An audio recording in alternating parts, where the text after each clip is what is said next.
Even the very best cannot resist the London system. Why are we playing the London? The truth is, everyone thinks they know the London system until they meet someone who's seen this ultimate guide. I'm Grandmaster Igor Smirnov, let's dive in.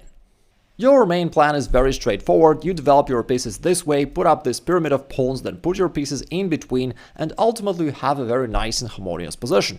Your light squared bishop controls these diagonals, your dark squared bishop is also very active, controlling these other squares. Your knights are also doing a good job. This knight is having a strong grip of this square e5, you're probably gonna jump there in the future. Your other knight is also doing a more defensive role. It takes control of this square so that black can never jump there, otherwise you have two attackers, you're gonna simply win a pawn right there. Therefore, you have a nice setup. But before we dive deeper into plans and tactical ideas of the system, we have to address the very first question. Why are we playing this stupid line? For us, mere mortals, simplicity is a big advantage. Secondly, playing the London is like driving a tank, just to be sure you don't scratch your bumper. Maybe it's overkill, but hey, you'll never be caught off guard. One of the main ways your opponents are going to counter the London system is by developing their bishop and offering you to trade. In most cases, you do not want to take on d6 because that would only help them to develop their queen. But what do you do instead? Most tutorials about the London system say that you should bring the bishop back to g3, hoping that your opponent is going to exchange and open up this h-file for your rook, which is going to be nice. The only problem right here is that most of your opponents aren't going to do that in reality, and if they don't take on g3 but simply castle or play any other normal moves, then this doesn't give you anything.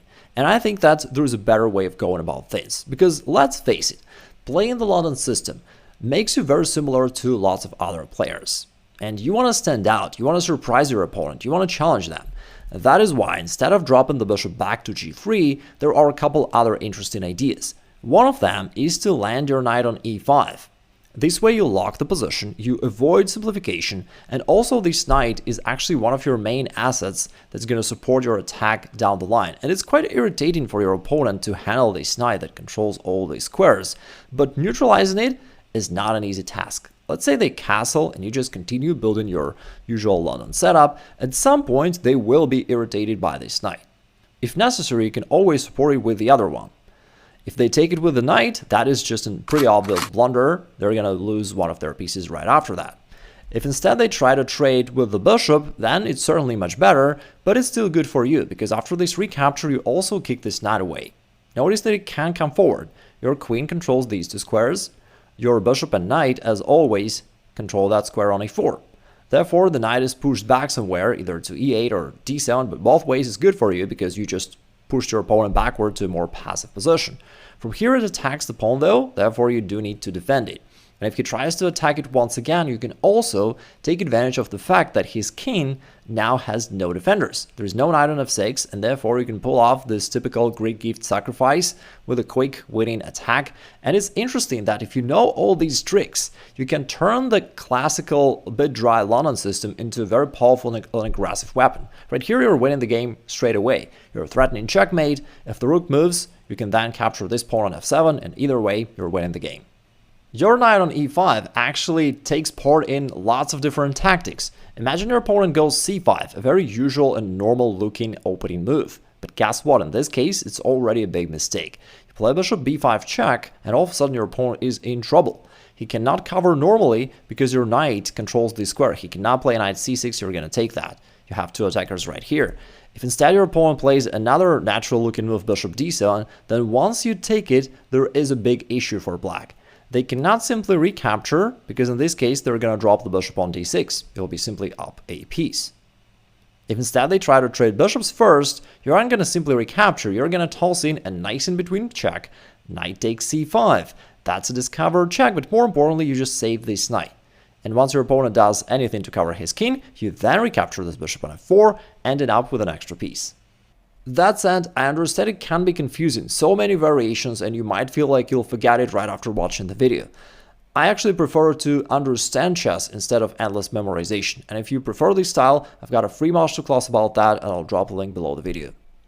Let's say he doesn't play that mistake pawn to c5, he plays a very standard move, simply castles. Then you're gonna continue with your usual setup, and now it's still not easy for black. Imagine he plays another standard opening move, knight to d7, just trying to develop his knight. Guess what? That's another tactical blunder. You've got a sudden move, knight takes f7, hitting the queen, this bishop on d6, but once the knight is recaptured, they're gonna lose this bishop on d6, and you've just won that pawn on f7 with a nice position. What if your opponent does not follow the script? No problem, you just continue with your usual setup. That knight on e5 is still annoying. If he attacks it again, you defend it again. And he cannot get rid of that knight so easily. If he tries to attack it one more time, you can make use of the fact that his king is once again undefended. As soon as this knight went out of f6, the king has no defenders anymore, and you can make use of that. This time you can go knight g5, piling up against that pawn on h7, and even g6 does not stop you, because you can break open the king side with this beautiful knight sacrifice, followed by this sudden check off the queen, using the pin to the pawn. It cannot take because it's pinned. If the king moves, you deliver one more check, and he's done. He can't come here, because bishop g5 would be checkmate in 1. If the king comes back, you keep destroying his position, this time threatening checkmate in 1, and if the knight is captured, you continue with this nice checkmate. There's also another move which everyday players play a lot, while classical London tutorials somehow never address, and when your opponent does play knight to c6, you may suddenly feel like Magnus Carlsen himself. Should have studied it? Didn't. Initially, you continue with the standard move, knight to f3, and at this point you're at the crossroads. Some of your opponents will play bishop g4, trying to disrupt your plan, and some will continue with a more casual bishop pawn to e6. We're going to talk about both these lines. In case of e6, you continue with your usual setup, and once they challenge your bishop, offering you to trade, there is also one more idea which I like a lot, and I think it's an idea which is almost totally unknown. You can do nothing, and it's always a great thing to have on your to-do list. Right? So you can just continue with your usual setup. And once they trade on f4, they only help your pawn to advance forward, to have a really strong grip of this square on e5.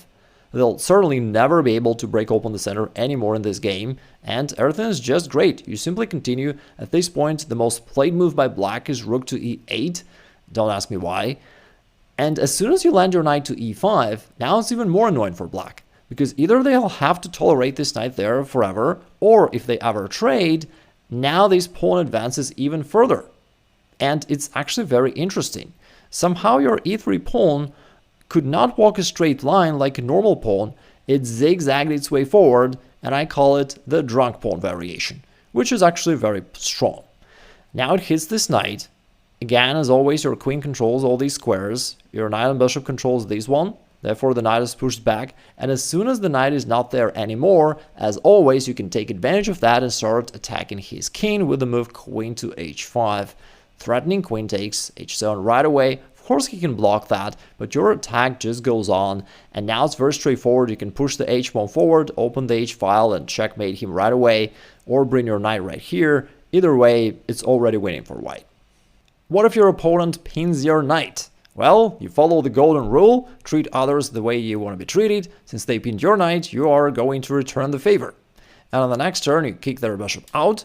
If it takes on f3, no problem, you recapture and they have absolutely no pressure on you. Probably you are going to expand on the queen side and put pressure down there. That is absolutely fine for you. Otherwise, if the bishop comes back, then you keep pressuring the bishop and then you land your knight to this great square, and this time the threat to c6 is real. The vast majority of your opponents do not know how to handle that, and they're going to collapse quickly.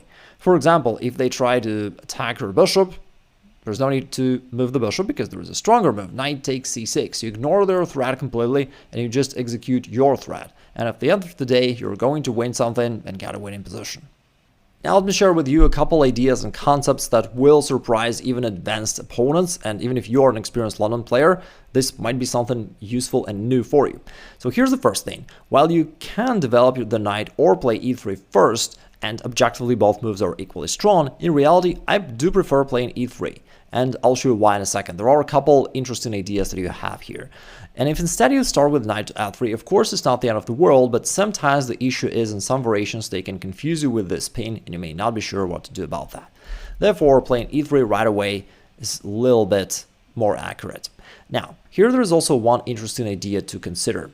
If we do play knight f3, the classical line, There is also one very well known amongst advanced players variation, which is queen b6 hitting your pawn, and once you defend it, they then play c4 pressuring your queen. At this point, you do not really want to trade on b6 because that would only help him to open up a file for his rook. But if you slide back, which is a move you'd normally wish to play, there's a very strong follow-up bishop f5. They're sacrificing the bishop and are gaining a tempo, hitting your queen once again. But you cannot accept this bishop sacrifice because after queen takes b2, all of a sudden your rook in the corner is trapped. He's going to capture it and win the game.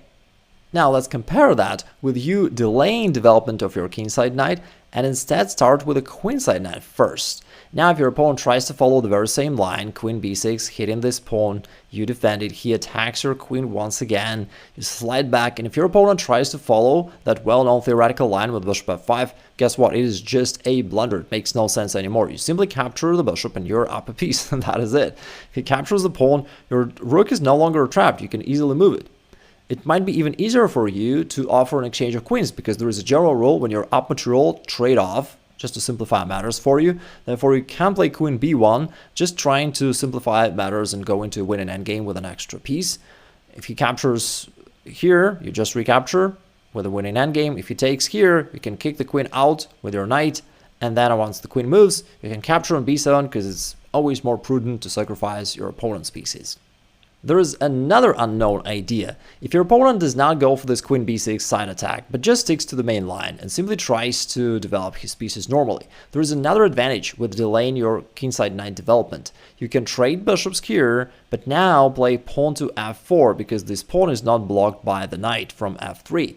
And that gives you a very nice variation of the stonewall attack, but with your dark squared bishop being traded off. And then as we continue, you can see that you're going to totally dominate right here with this pawn chain locking the position entirely in your favor, giving you space advantage, ensuring this excellent knight on e5, and your opponent can not do anything about that. In the previous videos that I recorded about the London system, you guys mainly commented that your opponents play some weird, unexpected moves and you're not sure how to follow up. Therefore, I'm gonna address those rare moves just as well. Let's say your opponent plays a symmetric move bishop f5. What do you do then? Of course, you could continue with standard stuff, e3 and bishop d3. In this case, you're going to trade off those light-scored bishops, and that is okay, but that is not the classical London system. And there is a more aggressive approach. What I do recommend you to do is to take advantage of the weakness of your opponent's plan. And the weakness is now his queen side is no longer protected because the bishop went away to the king side. You can take advantage of that by going c4. Striking in the center, and I do understand that it is not the classical London system, you don't know this variation, but so is your opponent. Therefore, there's no problem here. c4 not only strikes in the center, but it also opens up this path for your queen, and that is a part of our plan, to take advantage of that queenside weakness of black. Now, if your opponent captures, because it looks like a free pawn at first, you simply continue with your normal development, and you're going to take the pawn back. If he tries to hold on to this extra pawn and not let you develop your bishop, then you've got a sudden move queen to f3 hitting his rook. And you're winning the game. The most played move by black here is pawn to c6, but now you take on b8 with a sudden discovered attack. If he captures your bishop, you capture his, and you're up a piece at the end. If he tries to be trickier and trade on f1 to get rid of his hanging bishop first, then you don't recapture that one. You have a much stronger move, queen takes c6 with a check, and on the next move you just grab his rook, plus his bishop is still hanging. Moreover, he's trying to save his bishop, then there is one more unpleasant surprise, this discovered check, and you win. What if he doesn't take the bait? Well, let's say he just plays, these normal moves, and once you play c4 in response to his move bishop to f5, and just plays e6, what do you do then? Then you execute your main idea, queen to b3, hitting that pawn on b7. And of course he can defend it, in most cases they play b6, but now all these squares on the queen side are weak, and you're simply going to keep putting pressure.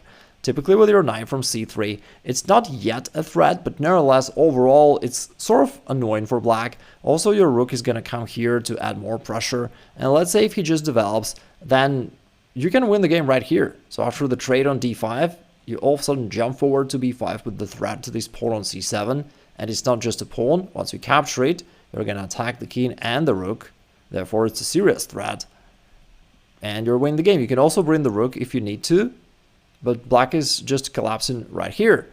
For example, if knight to a6 trying to guard the pawn that way, you've got another strong follow-up with a queen attack. You can see that he's already paying the price for all these weaknesses, you know. Now you're attacking the knight directly. Also, there is all sorts of discover checks coming with, you know, knight moving somewhere, exposing this discover check, and you're winning once again.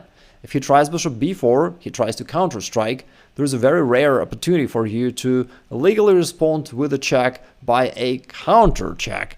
You move the knight back, opening up a counter check, which is pretty cool. Moreover, now, of course, he can cover his king somehow, but he's going to lose this knight on a6. Moreover, if he covers that way, hoping for you to capture the knight, you have an even stronger move. Instead of capturing a knight, you can play bishop b5 with this skewer, and you're going to win the queen. Here's one more potential obstacle, and I'll show you how to turn things around. Here, if he goes for the classical variation, if you remember, we discussed that in this case, you can delay development of your knight for a little bit, because sometimes it gives you additional options. And how about your opponent playing g6? He anticipates you to have your bishop right here on d3, and in that case, that pawn chain will block the diagonal and make your bishop inactive. What do you do in that case? Well, you can still utilize the weakness of his plan, and all of a sudden grab this pawn on c5. Typically, when he's got his bishop across this diagonal, he would just recapture the pawn with no problem. But now, since he's going to develop his bishop that way, that pawn on c5 is just hanging, and you can go ahead and take it. Of course, the question is, how about he's simply playing this way, kicking your bishop, and then grabbing the pawn? Does it mean that your plan failed? Exactly when it seems so, you have a really marvelous move. Knight e4, defying all the odds. Playing the move to a seemingly most defended square of black. I really love that stuff. So here, think about this. He cannot take with a knight because it's pinned down to the queen. And he also cannot easily take by the pawn because in this case you're going to take here and then take the undefended knight with some more attacks. And he's going to lose something down this variation. You're going to have a winning endgame in this line. Finally, if your opponent thinks, okay, I'm going to simply retreat and I'm keeping everything protected, then after the trade on f6, you've got the final surprise. You sacrifice your queen, and then you take it back with dividends, and ultimately you end up with an extra piece and a pawn in an endgame. Some of your opponents play King's Indian defense because it is one of the most popular openings for black. In this case, the London system is possible, but is a little bit less aggressive, I should say, because then once black plays d6, you don't have access to this square anymore. Your bishop is a little bit dull, your knight cannot land to that square, and all in all, it's not as effective as in the main lines of the Queen's Gambit. Therefore, I recommend that you switch your plan and go with your knight to c3, sort of Jababa London stuff, but in this case, we simply wish to play e4 and grab the center.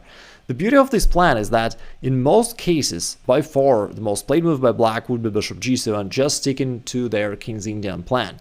But now you can effectively grab the center, and you have a nice position. You're also threatening e5, attacking their knight, therefore they will play pawn to d6. And now there are two great plans for white. One is a classical plan with opposite side castlings. When you play queen d2, castle queenside, then launch this kingside attack against his king, and that is a beautiful plan. It works really well for white. That is one option. The other option, which will probably work even better, especially in blitz, is when you become ultra aggressive and play e5 right away. In most cases, your opponents do not know how to handle this. They trade on e5, which is good for you because now you have one more attack, this time to their queen. If they trade on d1, that's still good for you because now you also have this rook on an open file and their knight is still hanging. If the knight moves, attacking your bishop, they think that life's good because the bishop is attacked and this pawn on e5 is somewhat hanging, but you go knight to d5. Pretending to protect your bishop from this trade, but in reality, you're actually hitting this pawn. And there is no defense for black. They cannot defend by this knight, this way, because if they move the knight, you can simply take it. And other than that, there is no defense to this pawn. Meaning if they take here or play any other move, you can just continue with this knight to c7. In this case, it is a fork to the king and rook, but you don't even need the rook because you've got a stronger move. That's a checkmate in one. There is another advanced concept here, which is actually very effective, can help you to win games quickly. When your opponent goes for c5, the classical approach, aiming for knight c6, bishop f5, or queen b6, all that stuff. Against that, of course, you can continue with c3 and just classical London stuff. That is perfectly fine. But I found that knight c3 is very effective, especially against that c5 move, the Jubaba London, because with c5 they're almost automatically continuing with knight c6, because that is how they play this classical system. But in this case, knight c6 is a losing blunder, because you've got knight b5 with the threat of knight coming here to c7, forking his king and rook, and black has no defense already. That is the issue for them. With the knight on b8, they could play knight a6 and cover the square that way, but with knight on c6, they're just totally defenseless against this fork. Let's say they play e5 trying to give up a pawn, but after the capture, now their knight is hanging, it needs to go somewhere. Let's say they go to e4, and now that's another favorite moment of Igor Nation, when you're taking souls. Queen takes d5. Seems that you're taking pawns, but you're taking souls. You're sacrificing the queen, and then throwing the octopus. The strongest and most beautiful move ever, and once the king moves anywhere, you get back your queen, and you end up with the 2 pawns and an attacking position in a winning endgame. And of course, the scariest move for your opponents? When you subscribe to this channel. And if you want to know the easiest strategy to dominate middle games, check out that video right there.